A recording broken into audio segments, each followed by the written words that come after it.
in North America to really run that like Sombra defense on point B to great effect. What did you think about it? About Sombra in general? Sombra on Anubis point B. We saw it.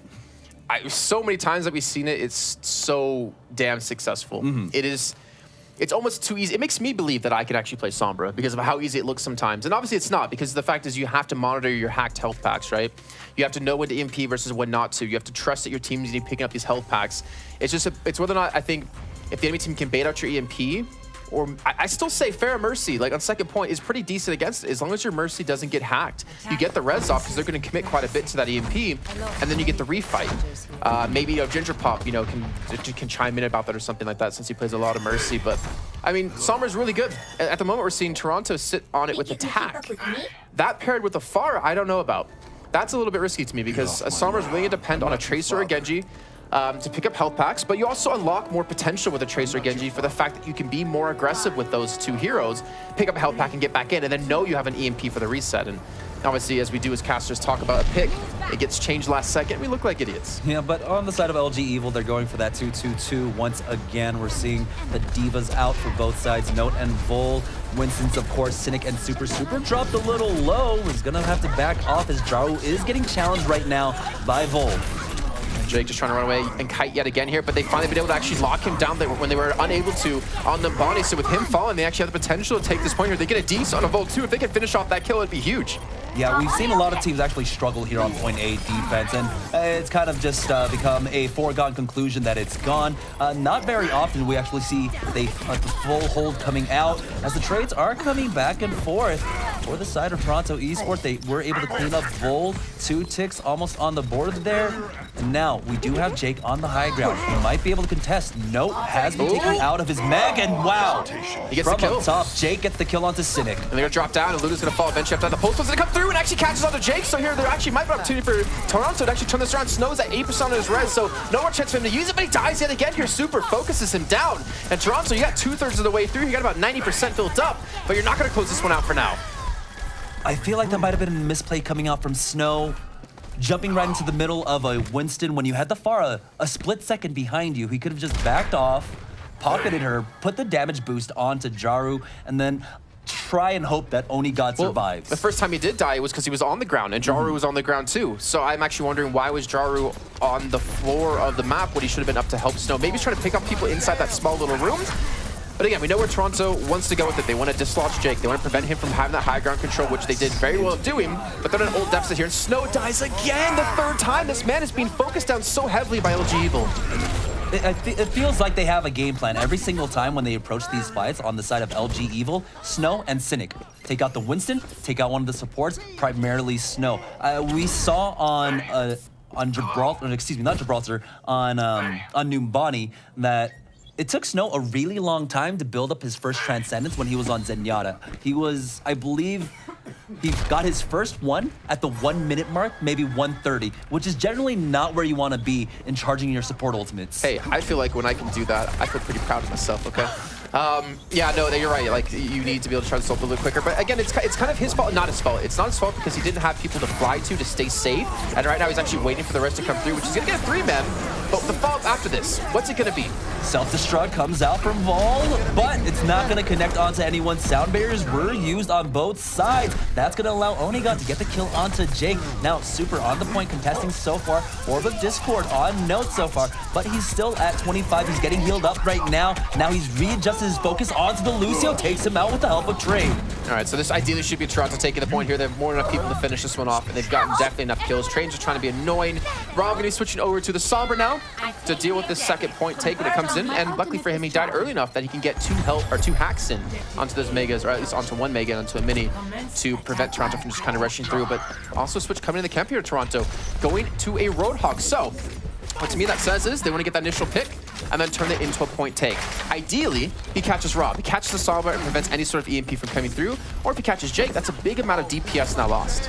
Yeah, we saw that earlier. One of our newest. Yeah, there it is. That is the immediate counter coming out from Note, being able to one-shot Rob 420. It's very hard to react with that translocator. Now that the second kill coming in from Toronto Esports, they are flooding onto the point. Justice reigns from above as Jarl picks up the kill onto Super. And now with the boss going down, that should be the second tick coming in. Rob 420 will fall to Luddy. That's his second kill on this attack.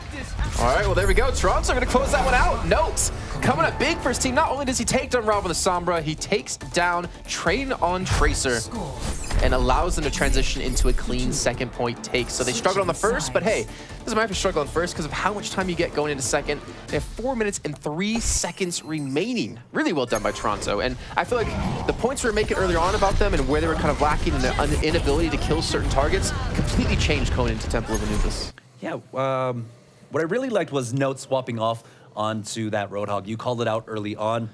As soon as they capped point A, they knew they were probably going to have to deal with that Sombra, and you need to be able to have that one-shot ability. You know, sometimes we've seen teams try to adjust for it using a McCree, but the flashbang isn't as reliable, but the hook did come on in, and that allowed Toronto Esports just to snowball off of that. I thought initially their push didn't look that strong. Yeah. Taking out Sombra, making sure she couldn't get that EMP up as quickly as we see most teams do, that was a huge boon for Toronto Esports. Now lifeline for them as LG Evil will be on the attack. Now take a look. Do you think Rob 420 is going to go for this? I'm going to say yeah, actually. Yeah? I'm going to say there's a very good possibility. We've seen quite a few different styles. Like on Hollywood earlier on today in our first match, we had Gingerbots playing Soldier instead of playing healer, or playing support. So why not go for maybe an early pick? Maybe you'll hit it, and maybe you'll unlock that first point without much loss for you.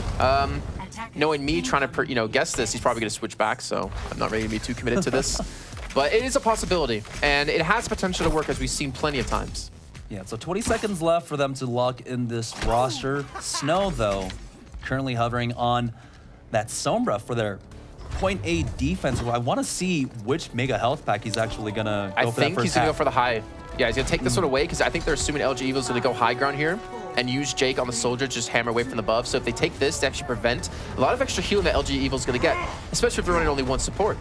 Yep, so Rob has walked out the gates with that Widowmaker, just checking his back, making sure he's very cautious at this point. And this is the thing about offensive Widowmakers, right? You can miss a lot of shots, but it just takes that one, right? 20 shots, 1 kill. Never mind, 1 shot, 1 kill. Rob immediately taking Jaru out of that fight. Jake, even with the follow-up Helix rocket onto Onigod. Snow dropping down real low. That's going to be super. And LG Evil just like that.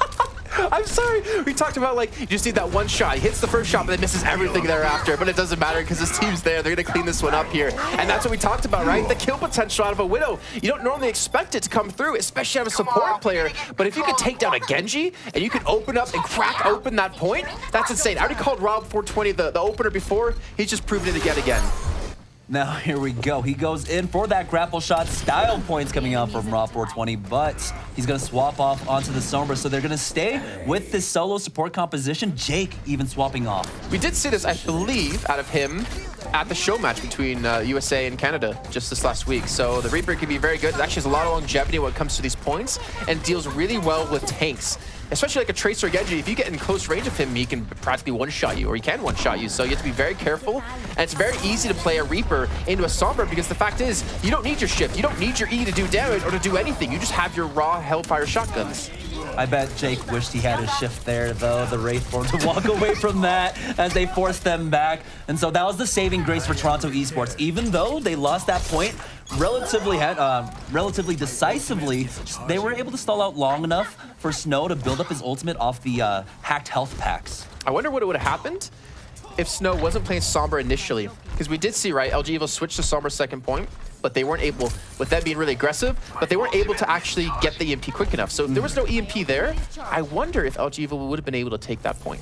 We've seen teams get stalled out over and over again. Rob, he's going to go ahead and pop his stealth and jumps on in. He's got the manual hack. I think it landed on Onigod there. He might have recalled just in time, but Sound Barrier did come out from a boss, but EMP comes out, and it might just be enough as Jaru, though, comes in. He's got a triple kill with that Dragon Blade. Toronto Esports will be able to force back LG Evil. So I don't know how I feel about the Sombra actually here on attack against the defensive one. I mean, I talked about this a long time ago, trying to like theory craft it. if you're Sombra, you can't hack a hacked EMP or a hacked health pack. You have to EMP it.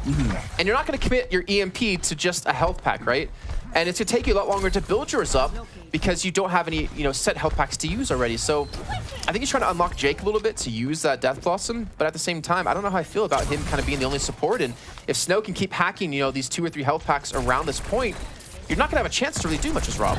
All right, Train did spot out Snow. He's dropped down low. He's able to translocate out all the way to spawn. He's even got Luddy there to keep him safe just in case Volvo, with that self-destruct, finds a kill onto Cynic. But with Rob 420 down, Jake, that might be the crucial pick they need to try and win out this team fight. It's still a really staggered team fight that's going on for a really long time. That's going to allow Toronto Esports to get the respawns in. Self-destruct comes out, doesn't connect onto anything. Now, Vol just trying to get back into his mech, but they're not allowing him yet. Rob 420 coming back with the Sombra. Yeah, we do have Death Blossom up for Jake, but he gets taken out by Jaru, so no potential to use it here. Rob probably saved his EMP into the next fight, though. The Sombra was committed out of Avast, though, after losing Jake already. I'm not sure if I fully agree with that one, but it might have just been in the process before Jake did fall. The EMP's going to come in finally out of Rob, but there's no real backup for this one. There's no one they can actually really kill. Jaru, yeah, he's going to be the man to go down, but that health pack under the bridge has not been hacked, and they're still trying to contest this point. They have to give this up soon. There's no way they can continue to fight this one. Either they have to run off or just go die. Yep, and already now Toronto Esports have the time advantage. EMP did come out from Snow here. There are a few low targets. Jake comes in. He's got the Death Blossom, and we haven't seen that in so long. That's so satisfying to see. Now Dragon Blade does come out from Jaru. He only gets the 1 kill onto Avast. Now, there's the Pulse Bomb. Doesn't get the D-Mech. Vol is actually just going to be able to heal up, and that just helps out LG Evil. All right, well, this makes me feel a little bit better about calling to them just run away. Yeah, they did get, a third of the point taken. They didn't get that second unlock just yet. You can see Rob trying to camp that bottom health pack, trying to be going back in yet again. He does have his EMP. He's going to pop it off. He's going to use it and hit quite a few people, but no one's there. Jake just respawned back in, switched to Soldier. There's no follow-up except maybe Train, and this contestant going to keep going and going and going, building up ultimates for Toronto at this rate. Yep, there's the self-destruct, doesn't connect. They're just trying to force people off the point by more and more time. He's going to get that remech, and so the staggers are really coming in, though. Jake and Vol? They have the health pack. I don't know how they hacked it, but they must have forced the fight so long that Snow couldn't get the rehack onto it, allowing them to take it, and allowing them to get so much extra healing at that position. And anyone that drops down there, if you're by yourself, you're going to die 1v3. Now, Vol was demeched. He has fallen back. We had the sound barrier coming out on the side of LG Evil, but on the back of that, they haven't been able to pick up the kills quite yet. And I feel like this has just been one long team fight for the last 2 minutes. I don't know where we are anymore as Jaro's coming in now with the cleanup crew, now forcing back LG Evil finally after what feels like 3 minutes. I think it was about 3 minutes, I'm not gonna lie. And Jake, who did go from Reaper to Soldier, excuse me, went back to Reaper last second. It seems like, the players aren't the only ones getting hacked. My brain is getting hacked here because I have lost all sense of time at this point. 2 minutes now. Time's starting to dwindle away for LG Evil and Toronto Esports. They've already effectively at least gotten a 3-minute lead on them. And that's if even LG looking to finish off this point. I mean, we have Snow with an EMP, Jar with a blade, and you can see him position himself to use this. He's just trying to be careful of Jake, who can really eliminate him, really cause him a lot of pressure. Not to mention Super on that Winston. The EMP is there. It's going to be used. Going to catch on quite a few yet again. Cynic will fall. Super's able to get the return kill onto Onigod, or at least another kill onto Onigod, but you can see that Toronto are waiting for their ultimates. Yeah, self-destruct comes out. Nothing coming in quite yet, but here's the Dragon Blade for Jaro. Once again, he's going to connect onto Train, and now he's hunting down that Winston. He's playing around the health pack, though, and that might just be helping out LG Evil. Rob 420, once again, at 50% ultimate charge, but with the D-Mech, with the kill onto Super, they're going to have to back away. 1 minute, 25 seconds left. Jaro really wanted that kill.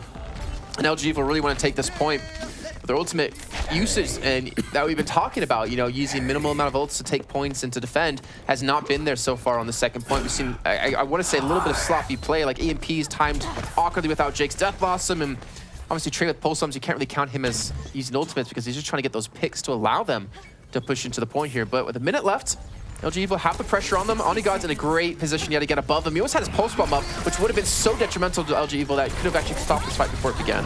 Pulse Bombs coming out from both sides, connected both mostly on to the Divas. No frags going over quite yet, but it will be Jake cleaning up the kill onto Cynic there, forcing back Jaru into spawn. Super buys the kill onto Snow. So now they're pushing forward with a 4-man advantage, and the only thing that Toronto Esports have done so far is getting Vol out of the mech. I love this. Actually, so Note got desuited. He had his self-destruct up, but what he's doing is he's waiting to use this and pairing with Snow to use the MP and the self-destruct together to eliminate the sound barrier, which was just caught off. It hit 5 people, and the MP immediately shreds that one away here. LG Evil don't have the HP they wanted to hold on to this point. Yeah, Raw420 comes back with a hack of his own, but Jaro has finally cleaned up Vol. Here's the Death Blossom. Doesn't get anything, but Train will. And with the help of Super now, that DPS duo, they're coming in. Jay gets a kill onto Onigod. They might have finally broken the defense, but take a look. Now we're in overtime. Oh, if Toronto, I should know, Toronto holding on just long enough to force us into overtime. And what does that do, Jamerson? It makes LG will have no chance to attack a second time, and Toronto only have to get a third of the way through on the first point to take a map here in the series. Yeah, and they have 3 extra seconds. I mean, you start off with on the map with 4 minutes already, but now they're starting with 4 minutes and 3. So LG Evil really in the hot seat, but it's a nice sign of, breath of life coming out from the side of Toronto Esports here. So they will be able to have the opportunity to pick up their first map win in the series. Yeah, and the next matchup, as you guys are seeing, will be Hammers Esports up against Cloud9, a rematch from TakeOver 2, where Hammers actually did take a couple of maps. I think they actually tied the series at 2-2 between them. The thing is, people always wonder, oh, Cloud9, they had to travel from the US over to Germany. They were jet lagged. They were playing 10 hours that day. All true. But I want to see if Hammers can actually still continue to take those maps against Cloud9, who Cloud9 have actually been struggling so far today. Well, on the other side, though, Hammers were, of course, competing in Take, and they were also competing in our online qualifiers for NA. That is true. So they just didn't stop playing Overwatch for about like 40 hours or something on like that. Yeah, they played like the last day, and then they went upstairs into like the special room and played their qualifier matches with like 130 pings. So they got here today, but now we'll find out later if they can beat Cloud9 and maybe start to get some maps going in their favor. But currently it's LG Evil trying to stop Toronto Esports from taking their first map of the series. As Toronto are on the attack and only need that 1/3, a third of a pie to take one on the board. Thing is, they can't play that much of an aggressive defense on the side of LG Evil, which was what created Jaru's and Snow's vulnerability, right? We saw that they got jumped on initially, but it's going to be Vol this time that goes down first. His mech is gone, but with the Bunny Blaster, he'll be able to get that kill onto Cynic. It's going to be a 2-for-1 exchange. Vol finally going on down, but Rob420 with that Storm coming back in. Point is still getting contested. Nope, really low. Snow isn't going to be able to get that shift. Oh no, he broke line of sight. It's not Snow's fault. It was Note. He pushed in too deep, so Snow could not get back away here. And considering the kills, the way that works on attack, if you just get a kill or two, even if you do die, you have that respawn advantage to get back to the point in time to have the man advantage. So a little bit unfortunate for Toronto to actually lose that fight in the end when they had a couple of early kills, but they have now for them an EMP to worry about, a pulse bomb to worry about, a blade coming up soon. Still 4 minutes of time in total with 3 minutes now remaining. So LG will still have a lot of time to hold on to, but Toronto have every opportunity to close this map out. Yeah, Train versus Onigod in that TVT, but Train's got the advantage of stim packs essentially over there. Now, the hack does come out. There's the EMP, and already 2 kills going over in favor of LG Evil, doing everything they can to hold on to this, to make this at least a draw. Now Super cleans up Note. That's going to force back Toronto Esports, but for the side of Toronto Esports, remember, like we had mentioned, they only need a third. And because they only need a third, they can just keep banking up ultimates and just go for one big 6 ultimate push. So that's kind of why I want to see a Widowmaker, because we did see the way Rob opened up that first point and gave him a third before the fight really even began.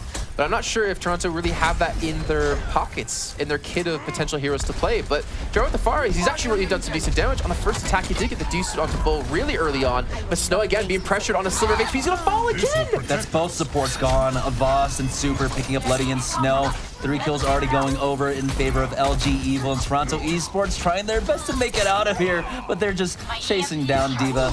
And she'll actually make it out, and honestly, I think that's a better play there. Just leave her in the pilot form and make it that much more difficult to get her mech back.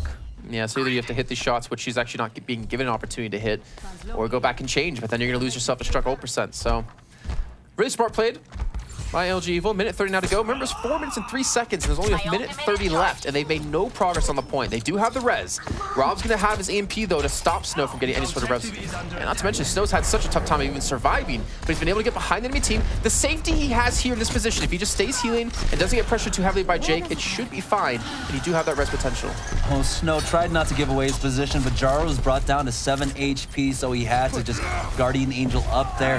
Now Note finds the kill onto Avast, and that might be the opening they were looking for, but Cynic falls on the side of Toronto Esports, so it's going to be a 5v5 fight. We'll see if a Temple Res comes out. A hack definitely does. Rob 420 landing onto the majority of members on the point there, but there it is. That's the resurrection. But now, Jake, with the Dragon Blade, the barrage came out and got eaten up largely by that defense matrix, and Jake, just a one-track mind, made sure he got Jaru out of there, and that's going to be LG Evil cleaning this up, and unfortunately, that resurrection not working, and now Toronto Esports.